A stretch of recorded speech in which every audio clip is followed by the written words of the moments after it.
کہ کسی سیاسی لیڈر یا صحافی سے اختلاف کا مطلب یہ نہیں کہ آپ اسے زیرو سے ملٹیپلائی کرتے ہیں، یا ایون کسی مذہبی لیڈر کو بھی اچھی باتوں کی تعریف کریں. میں دیکھیں تقی عثمانی صاحب کی ہمیشہ تعریف کرتا ہوں اسلامک بینکنگ والے مسئلے میں، حالانکہ مجھے ان سے بنیادی اختلافات ہیں،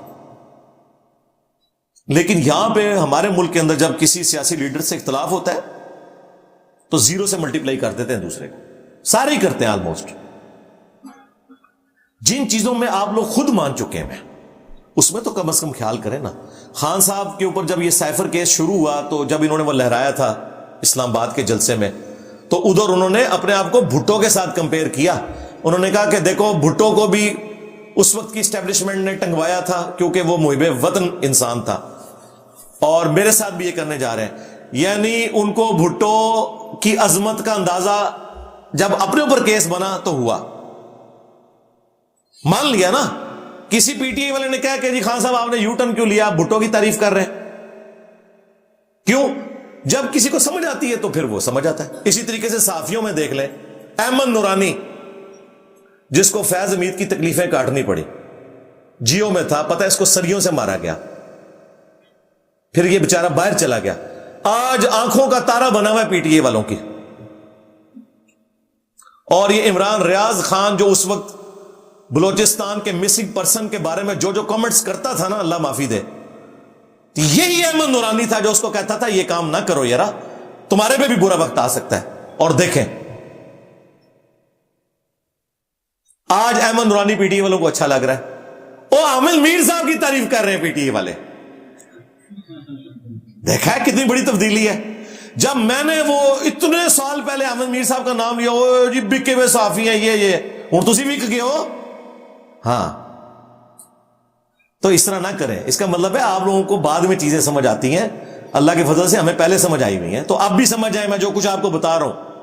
ہاں یہ جو لوگ باہر کے ملکوں میں بیٹھے ہوئے ٹرینڈ چلا رہے ہیں نا، وہ ہمارے بھی امداد بھائی گئے ہوئے انگلینڈ، کہتے ہیں یار، حالانکہ وہ خود کافی عرصہ پی ٹی آئی میں رہے، پھر چھوڑ دی تھی پی ٹی آئی. مجھے کہنے لگے انجینئر صاحب میں وہاں مارکیٹ میں گیا، انہوں نے بڑی بڑی سکرینیں لگا کے فوج کے خلاف پروپیگنڈا کر رہے ہیں انگلینڈ کے اندر. ظاہر ہے وہ بیچارے باہر بیٹھے ہوئے نا، ان کو کیا پتا گراؤنڈ ریئلٹیز کا.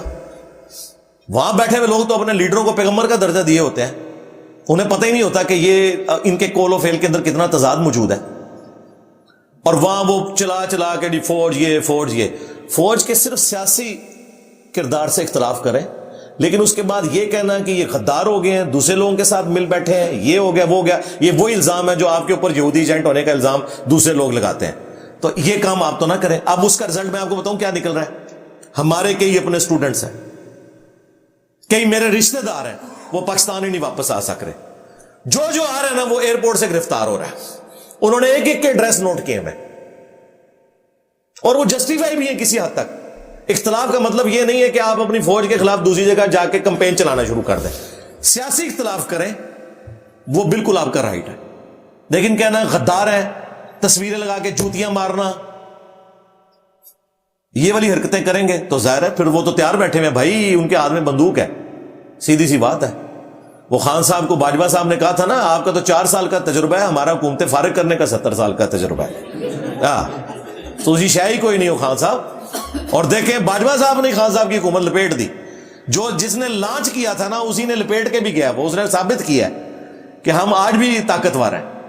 تو بھائی طاقتوروں کے ساتھ اس طریقے سے ڈیل نہیں کیا جاتا، ان کے ساتھ پولیٹیکلی ڈیل کیا جاتا ہے. سپیس دیں، 5 دفعہ اسمبلیاں اپنا وقت پورا کریں، چارٹر آف اکانومی اور چارٹر آف ڈیموکریسی لکھے جائے. اب خان صاحب کو تو بڑا خیال آیا کہ انہوں نے فضل الرحمان صاحب کی ساس کے فوت ہونے کے بھی مہینے بعد ادھر جا کے تعزیت کر لی ہے، اور ان کا شکریہ ادا کیا کہ آپ نے میرے بارے میں جو بیان دیا کہ میرے سیاسی مخالف کو بھی باہر ہونا چاہیے. تو کل تک جب اس کو ڈیزل کہتے تھے آپ، تو آج پی ٹی اے والوں کو چاہیے کہ خان کو پھر پٹرول نام رکھ دیں اس کا، کیونکہ پٹرول اور ڈیزل ہی بائی بائی ہو سکتے ہیں نا. تو میں نام رکھنے پہ آیا نا تو آپ لوگ میرا مقابلہ ہی نہیں کر سکتے. ہاں میں تو مولوی نہ سنگھ فزائے نے، تسی تے برگر کھاندے والا دے بندے ہو، تسی شے ہی کوئی نہیں ہو سکتا ہے ویڈیو پٹرول نہ رکھ بھی دیں. تو اب چیزیں لوگوں کو سمجھ آ رہی ہے. میں اس وقت کہہ رہا تھا اگر یہ اس وقت پولیٹیکل لیڈر کے ساتھ بیٹھتے نا، یہ آج تک باہر بھی نکلے ہوئے ہوتے، 9 مئی بھی نہ ہوئی ہوتی. ابھی بھی اگر کوئی ریلیف ملا اسٹیبلشمنٹ نے نہیں دینا، وہ دینا ہے نا تو پولیٹیکل لیڈرز نہیں دینا ہے. اگر جو بھی نیکسٹ پرائم منسٹر بنا نا اس کے دور میں کوئی ریلیف ملے تو ملے، اس سے پہلے کوئی نہیں ملنا. اور وہ بھی سائفر کیس خطرناک ہے، مجھے نہیں پتا اس کو کس طریقے سے کنکلوڈ کریں گے یہ.